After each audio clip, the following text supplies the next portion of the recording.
नमस्कार भाजीपाला उत्पादक शेतकरी बंधूंनो, मी प्रशांत चव्हाण तुम्हा सर्वांचं प्रणील ग्रुप ऑफ कंपनीजमध्ये सहर्ष स्वागत करतो।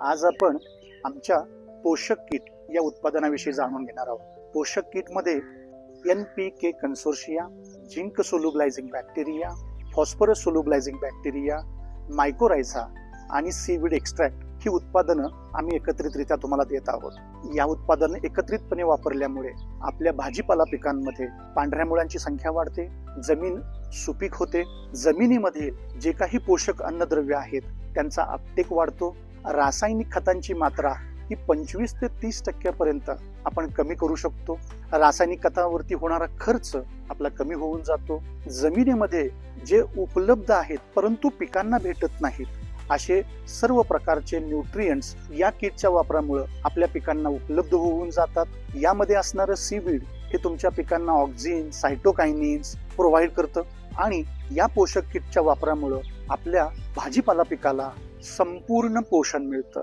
तर तुम्हा सर्व भाजीपाला उत्पादक शेतकरी बंधूंना माझी नम्र विनंती राहील की भाजीपाला पीक लावल्यानंतर टोमॅटो असेल, वांग असेल, मिरची असेल, ढोबळी मिरची असेल किंवा इतर कोणतंही फळ पीक असेल, याची रोप लागणी केल्यानंतर पहिल्या आळवणीमध्ये आपण पोषक किट जे आहे ते जरूर वापरा। धन्यवाद।